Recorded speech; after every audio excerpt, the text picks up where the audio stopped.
Ahli surga memuji kepada Allah dalam 6 hal, yaitu sewaktu berpisah dengan orang-orang jahat. Jadi orang-orang jahat masuk neraka, orang-orang yang enggak jahat kan dimasukkan ke dalam surga.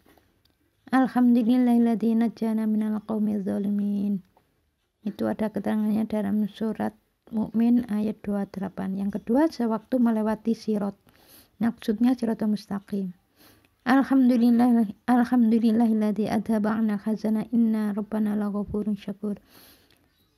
Jadi orang-orang yang melewati siratal mustaqim, ulama selama ini kan menerangkan rambut dibelah 7 itu hanya kiasan. Maksudnya ya sangat sulitnya, sampai diibaratkan rambut yang dibelah 7.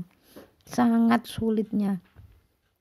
Ya tergantung amal seseorang. Semakin amal seseorang itu banyak dan bagus lillahi ta'ala, ya gampang, cepat. Yang kedua, sewaktu melewati siratal mustaqim. Yang ketiga, ketika mandi dengan air kehidupan dan melihat surga. Jadi orang yang sudah dimasukkan ke dalam neraka itu hitam pekat. Setelah keluar dari neraka, dimandikan dulu dengan air kehidupan jadi putih bersih. Setelah itu dimasukkan surga. Nah, dia mengucapkan alhamdulillahilladzi hadana lihada wa ma kunna linahtadiya laula an hadana Allah. Itu ada dalam Quran surat Al-A'raf ayat 43. Yang keempat, sewaktu mereka masuk surga, di mana mereka mengucapkan alhamdulillahilladzi shadaqana wa'dahu wa awrathanal ardh.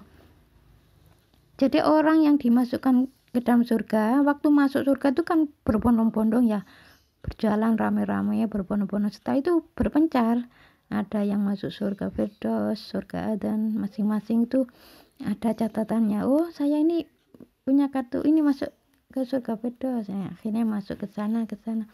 Nah, sewaktu mereka masuk surga itu mengucapkan alhamdulillahilladzi shadaqana wa'dahu wa awrathanal ardh. Segala puji bagi Allah yang telah memenuhi janjinya kepada kami dan telah memberi kepada kami di tempat ini. Quran surat Az-Zumar ayat 74. Yang kelima, sewaktu mereka telah menempati tempatnya masing-masing, di mana mereka mengucapkan setelah menempati surga masing-masing, ya mereka kan sudah masuk, mengucapkan alhamdulillahilladzi adhaba 'anal hazana inna rabbana laghafurun syakur alladzi akhallana darul muqamati min fadlihi. Quran surat Fatir ayat 34 sampai 35. Yang keenam, sewaktu selesai makan, di mana mereka mengucapkan alhamdulillahirabbil alamin. Segala puji bagi Allah, Tuhan semesta alam. Quran surat Al-Fatihah ayat 2. Jadi kalau Bunda ya, kalau mengucapkan alhamdulillah itu bukan hanya sekedar alhamdulillah gitu saja ya. Kalau makan itu sambil mengunyah, ini sambil ngomong gini dalam hati. Tapi dalam hati ya, kan ini sedang mengunyah. Alhamdulillah, makasih ya Allah, ada orang itu yang punya rahang tapi rahangnya nggak bisa kebuka, akhirnya makannya itu lewat infus. Alhamdulillah, rahangku kebuka sehingga aku bisa memuji padamu, sehingga aku bisa makan. Alhamdulillahirrahmanirrahim. Ada orang itu yang punya lidah tapi nggak berfungsi, sehingga nggak bisa merasakan ini manis, ini pahit. Seperti orang yang kena COVID itu, katanya nggak bisa merasakan ini manis, ini pahit, ini asin, nggak ada rasanya, hambar semuanya. Alhamdulillah, aku mulai lahir sampai saat ini aku nggak pernah merasakan yang namanya hambar. Kalau manis ya manis, kalau asin ya asin. Alhamdulillah, lidahku mulai aku lahir sampai saat ini berfungsi. Alhamdulillah, makasih ya Allah, makasih.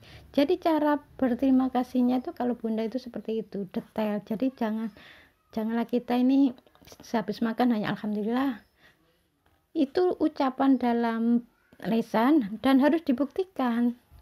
Jadi kalau sudah diberi nikmat yang berupa mata ini dipergunakan untuk lihat yang baik-baik, jangan maksiat. Termasuk baca Quran, termasuk telinga ini kalau tidak dipergunakan untuk mendengarkan nasihat yang baik, hanya maksiat yang sering didengarkan. Dan belum mohon ampun, ingat ya, belum mohon ampun, suatu saat akan kena penyakit yang namanya tuli, disumbat sama Allah Ta'ala. Jadi selama ini diberi nasihat yang macam-macam nggak mau dengar, akhirnya disumbat alias tuli. Dan tuli model begini ini nggak akan ketemu obatnya kecuali mohon ampun dan bertobat. Itu obatnya.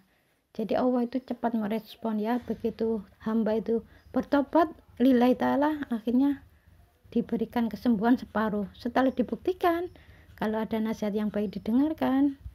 Nah, sudah dibuktikan, jadi tambah lama tambah sehat, tambah berfungsi dengan baik indera pendengarannya. Ya, mudah-mudahan video ini ada manfaatnya ya. Jadi yang selama ini saya itu mengucapkan terima kasih seperti itu. Ini hanya sekedar berbagi ya. Ini kan ada yang tanya, Bunda ini ada yang kena COVID, Bunda ini sehat-sehat saja, mulai lahir nggak pernah merasakan yang namanya indera itu nggak berfungsi, kok enak-enak, rahasianya apa? Nah, saya berbagi seperti ini sebagai bentuk rasa syukur pada Allah, sebagai amanah ya, ini kan amanah dari Allah Ta'ala, harus disampaikan. Jadi kalau punya ilmu, dititipi ilmu oleh Allah Ta'ala, harus disampaikan. Kalau tidak disampaikan nanti dituntut di akhirat. Nah, setelah saya sampaikan gini, ada yang patuh atau enggak ya, itu bukan urusan saya ya. Mudah-mudahan video ini ada manfaatnya ya.